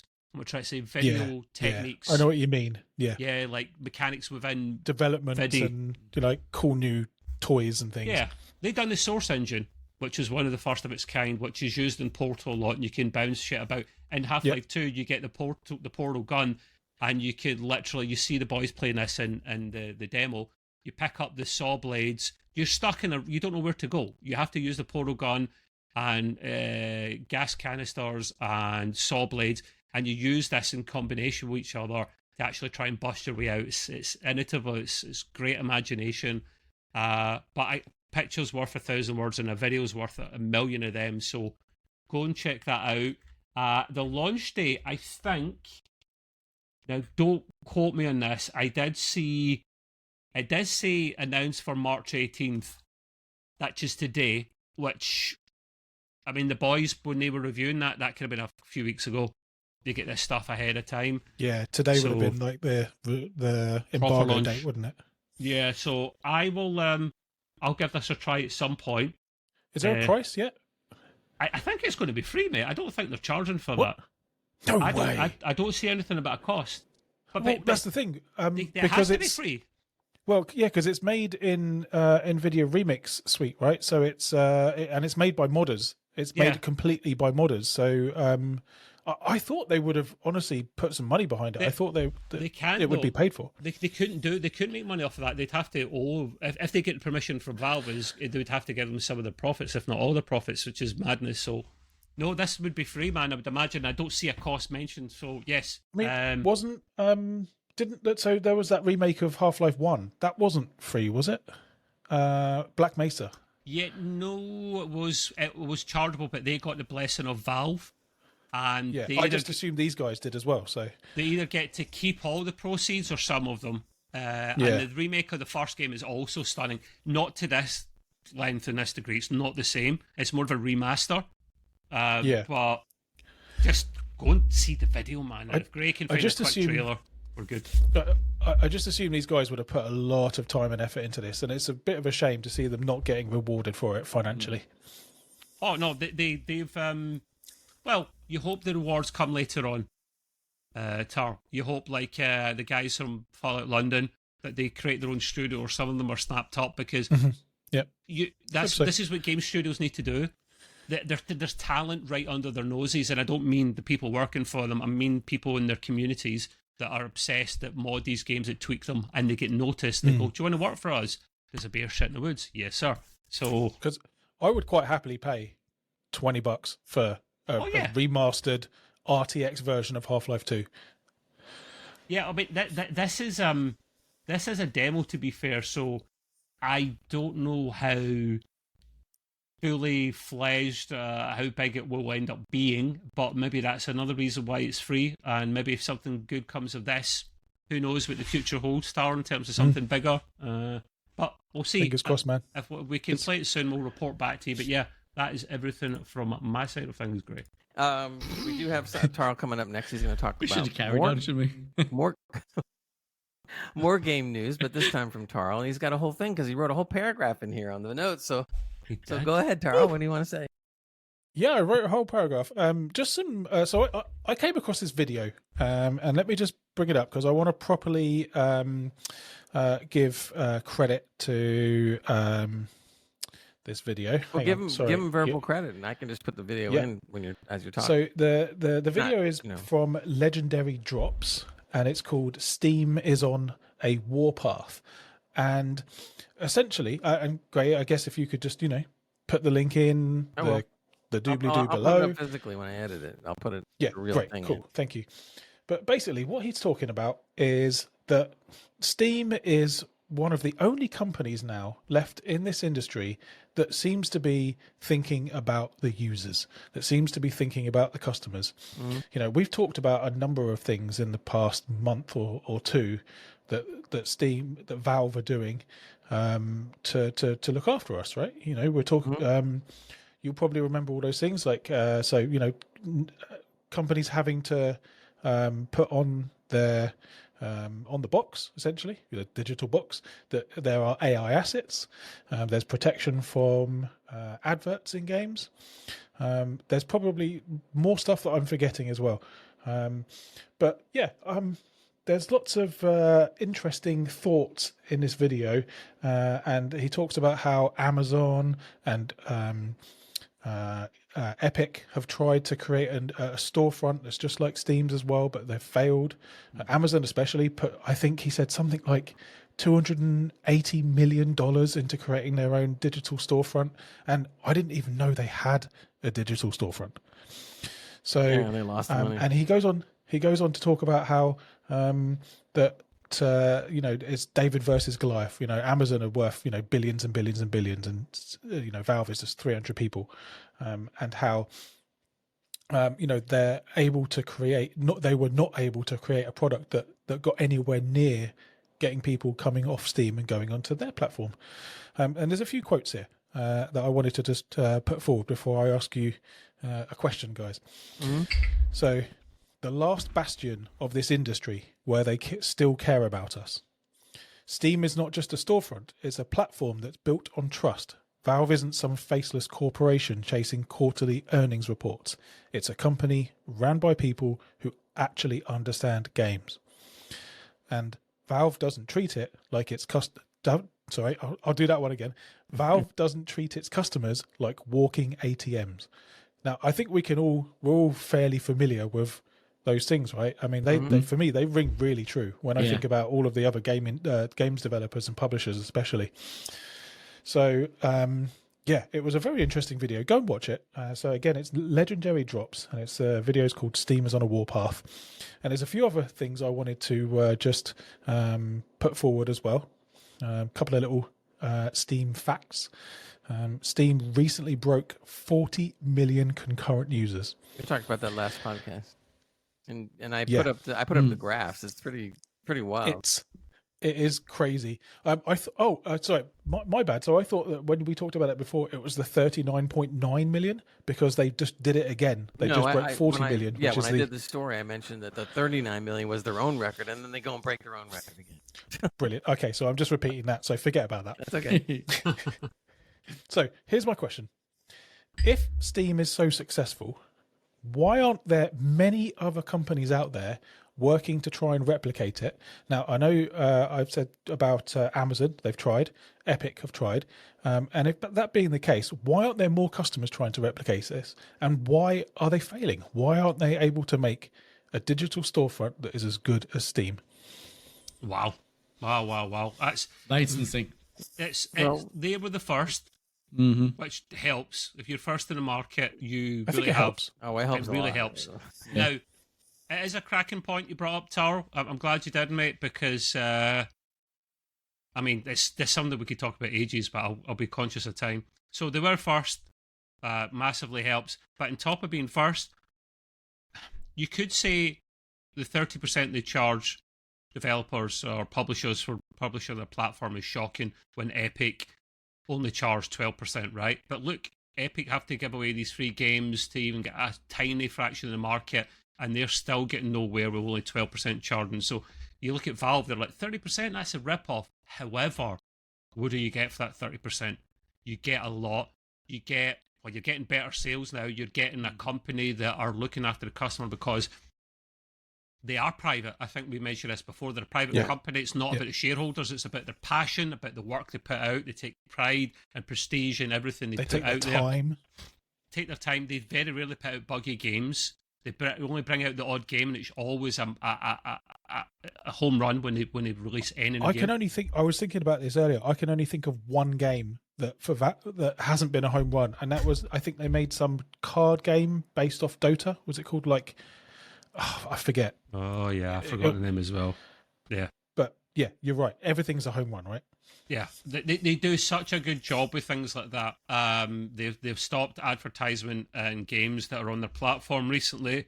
They put robust security measures in place on their platform. They have the marketplace. They have the Steam Workshop and Reviews that you can trust. The reviews, yeah, they're not Amazon reviews. Yeah. So there is a lot of value there, guys, and it's kind of probably worth the 30%. And even the sales, like I touched a moment ago, they used to be shit for quite a while, and then they realise, oh wait a minute, CD keys are actually a thing, and we need to compete. And now they're competing a bit more. So I don't begrudge the 30% charge anymore. Can't believe I'm saying that. Yeah, no, and you know what? I imagine that developers will be sitting there saying, well, okay, yeah, it's 30%. It's a lot of our money, but it's worth it. It's just worth it. It's They'll just, look after Steam us. is. If you want the best, you got to pay for the best. That's what it comes down to. Steam Deck, Steam OS. I mean, we can keep going. Yeah, really I'm not someone that will ever say, we should. Companies don't care about us, so we shouldn't care about them. But if there was one exception to the rule, it's probably Valve. Yeah. Mm-hmm. Yeah, there's not a lot of companies you can say that about. There might be a couple others, but yeah. I think the other thing is that being first is major because nobody was doing this kind of stuff back then, and they started out with this early. So that's a huge thing. It's almost How like old is Steam? Very good question, guys. How old is Steam? I'm going to Google 2000 maybe.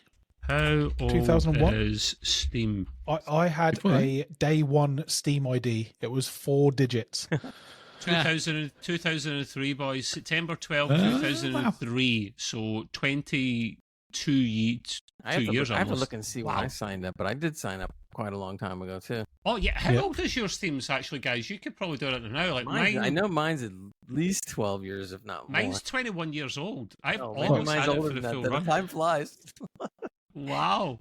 What I was saying before is that in a comparison, look at the eBay. eBay was the first one that came out with an online auction, and even to this day, there's other auction sites around. But when you talk auction, it's always eBay, and so the first is definitely very helpful. But on top of that, they've kept themselves in that number one position by, again, like we were saying, caring about the consumer, not having to be beholden to stockholders, etc. And all that combined makes a big difference. So it's really hard to crack that nut. And I don't think, and on top of that, when you saw that the fact that Amazon couldn't do it and Epic couldn't do it, what company out there wants to even bother? Because you had two big companies that couldn't do it. You think you're going to do it? Just kind of unlikely. So you might as well just not even bother. It's that kind of thing. And some people might say, well, they're a monopoly, and I'm obviously against monopolies, but and I think the guy said this, and I didn't write down this quote from his video as well, from Legendary Drops, but some monopolies, when they're doing a good job, that's fine. If the product is great, if the service is great, like, who's complaining? Yeah, but you know what? You can't. I don't even think that's a fair assessment, because you can't say that they're a monopoly because there's other companies that are doing it. They're just not doing exactly the same thing they're doing, and they're not doing it anywhere near as well. Right. So it's not a monopoly thing when you're doing better than others, when there are others around, and stuff. So I'm just saying, some people might argue that, but I don't think. Oh no, people have argued that. No doubt. I've heard that bandied about quite a few times. And stuff, but it falls flat on his face when there really is other competition. They just can't do it as well. Hey, look. So do we think then that I will always take the free game if I like it from Epic? I've got like 40 of them now. So, yeah, I'm the same. Yeah, I mean, you can't turn down free, but so while they're doing it, that's wonderful. But Valve's pretty much got it down with Steam as always. Do we think then that any company will ever have a product as good as or be able to compete with Steam? Not unless Steam makes some stupid mistakes, and right now they're not making any stupid mistakes. So. The only way that could happen, Tar, is if Valve IPO and go public, and then the world's your oyster in terms of fuck ups because Yeah. they I could don't sell think their it'll soul, ever go but public. not when Gabe's in charge. Gabe, that's his baby, and he won't do that. If he ever sells up or he pops his clogs, maybe, but Or retires. yeah, but then I mean, he's going to retire at some point. Yeah, but he'll give his shares in the because there are still shares. It's a private company. There are still shares, but they're just private. He'll give his shares to someone that he knows and trusts. You would imagine. And to be honest, with 336 employees, you're talking about a true family because it's not very big. It's so little, Gray, isn't it? So little employees for a company that big. If you imagine, I already know they get paid very well because they make plenty of profits, and you can afford to pay your people so that they're always happy. So even if someone goes to retire, there's plenty of good people right in back of them lined up that can just keep it going. God knows how long. I don't know.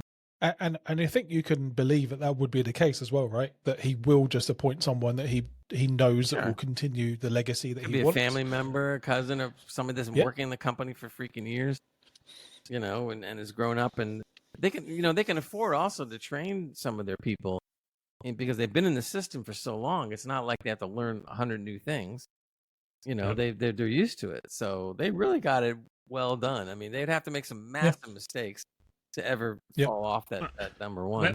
Well done, Tar. Very good point, my man. Very good point you brought to the table. You can stay. You're okay. Oh, thanks very much. I think the guy finishes his video by basically saying thank you to Steam and to Valve. So I just want to do the same. Thanks, Valve, for a great product, for treating us like people. That because I feel as a Steam customer, I feel valued. And there's not many companies that I can say that about. In fact, I don't know if there's any. So thanks. Yeah, you really have to think about it. You could argue they make one of, if not the best VR headsets, special when they bring out the new one, and one of the best, probably the best VR game of all time, which was Half-Life Alyx, in my opinion. There's another one I just forgot about. So yeah. I mean, it'd be nice. And also, Lord Gaben, please make Half-Life 3. Please make Half-Life 3. Okay, well, if you're going to believe the story, please. It's already it's already close to being done. So, and if we're to believe what we hear, and they've been play testing in some, apparently, I don't know. We'll see. They're good at keeping leaks, where they are. So the only people that really know are the 330. Because they're private again. Why would you want to spill the beans on your family, your brothers, your sisters, your pals, when you genuinely believe in it? But you wouldn't do it. No, and if you're getting paid 3 times as much as anybody else for the same thing, why are you going to go blab it and risk that? You're not going to risk that, unless you're crazy. Anywho's, we'll come up with some little bit more back on the game news side of things again, and this is something we've been talking about a bunch. Ubisoft, we already know, has been in trouble off and on for a while now with their stock. It's gone down about 75% from where it was at over the last few years. They've lost a lot of money on games that came out that weren't all that great, or didn't do well for one reason or another. So this was going to end up happening, but basically the family that owns Ubisoft, and it is a family business, they do have some shareholders, but still, they decided that they want to put this out there for other business ventures to get involved in putting together something that would be useful for them, but still able to have a certain amount of control. So right now, the family has the most control. Tencent is the second largest shareholder, but compared to the family, Guillemot, how you pronounce it, this family, they still want to stay, in charge, but they're willing to put off some of their influence and some of their creativity to other people. So they are actively seeking a way to get together with different companies, and it's not just Tencent either. There's been rumors that they're talking to EA, they're talking to Microsoft, they're talking to a couple others. Nothing's in stone yet at all, but something's going to come out of this, and supposedly this new venture is going to be more in control of all the best IPs that Ubisoft has, and that means we'll probably see some different things going on. Great. I never seen the point in this whatsoever. I genuinely didn't see the point in this because Gilimo, the family that own it, they still want a controlling interest after they sell some of the shares. Mm-hmm. And if you're a Tencent, who's the biggest in the world at what they do, the game studio, game developers, publishers, whatever, would you want to take on more of the shares if at the end of the day you still don't have a controlling interest? They already own a small percentage, and they would increase it, but they wouldn't have a controlling stake. Why would any company of that size worth their salt buy in? Because it depends on the agreement they come up with. If they come up with an agreement to where they name how much you can do or not do in the game, and it's okay with Tencent or Microsoft or whatever, then you do it because it's still beneficial. But it's going to have to be an agreement that's going to make everybody happy. They're really, to be honest, even though they don't quite say that in some of the articles, they're in trouble. Period. There's no doubt about it. And they've got to do something. And I think also, Trev, I'm sorry. They got to do something because they're 75. When their stock drops 75%, you don't just gain that 75% back in tomorrow. So they have to do something, and they will enter in some kind of agreement. It's going to be very interesting to see where this agreement ends up happening, to see who has more creative control, etc. They are pushing really hard on Assassin's Creed in many, many different facets. I've also heard rumors that the family, the Guillemot, whatever, was going to kind of take Assassin's Creed and everything else, all the other IPs they have, would go to a different venture. That's true. So maybe that's possible. They're trying to stick with what they feel is their strong suit, which have a backup bailout, which tends to be Assassin's Creed. But but there's danger in that too, because if they get too samey, then they could suffer. I mean, if Assassin's Creed Shadows doesn't do really well, screwed. Then that's going to be bad, boy. The venture's going to all of a sudden going to turn a different way. Great. Do you still have the Ubisoft Pass? Yes, I do. Ubisoft Plus. Yep. Can I ask why? Because there's not as many titles at the moment that are worth playing. If I'm not having a go at them. I'm generally not. The thing is, their main franchise, Assassin's Creed. If you love that game as much as you do, and I know you do, and I see why you do love this franchise so much, you would just buy the game outright if you genuinely loved it that much, and then it doesn't really leave much else. You already own the Division 2. What's the point in having it? Well, but do you really own it? Well, yeah, that's another whole story. But basically, at the time that I did the yearly thing, okay, they were running a sale, and the sale was pretty good. It was like half off. So when I started looking at half off, and I'm going like, ooh, that means I can play this and this and this game that I don't own. It's worth it. Now, again, this is before they crashed and burned, and stuff. But still, I considered half off being a good deal, so that's why I did it. All right, okay. So could it have been a better advantage if they didn't kind of crash and burn and they didn't put out crappy games like Star Wars and a few others? Yeah, quadruple A titles that you can now get for £20 on a sale on a regular basis. Yeah, that's right. Or they have to pay me to play them or whatever. Yeah. Yeah. So but since I happen to have it and I don't think it expires for another few months, Assassin's Creed Shadows, I get the deluxe edition for nothing. It's part of the past, so fair enough. It's okay with me. So, but that's to answer your question. If it wasn't such a good deal, I would never have done it. It's just that it was a great deal, and I said, okay, fine, I'm going to do that. So let's see. I don't want Ubisoft to do bad and to go away all of a sudden, but they made some really stupid ass decisions, to be quite honest, and they only have themselves to blame. So now that they've realized it, maybe they can come back around, find out what they lost, do things correctly, and then we can all benefit from it. But again, Shadows is a turning point. If it doesn't do well, even if it's not a runaway hit, as long as it does fairly well, or maybe a little better than fairly well, then they're okay. But if it goes below that in some way, wow, man, you might see Ubisoft being sold off, to somebody else. But we'll see. The other thing I was going to bring up was God of War Ragnarok, of course, celebrates its 20-year anniversary. We've talked about it a little bit before. I'm not going to get too deep into this, so we have time to do the quiz. But basically, what's going on is everybody was rumored that there was going to be, there's going to be some DLC or some other stuff going on and blah blah. No, there isn't.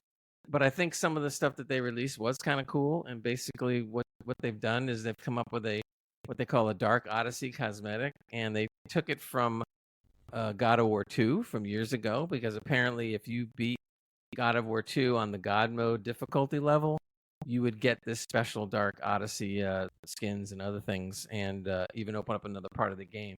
So they're taking their inspiration from that, and they're doing this whole Dark Odyssey skin thing. And actually, I've looked at it, and I'll put some pictures up as we're talking here on the video. It looks really good.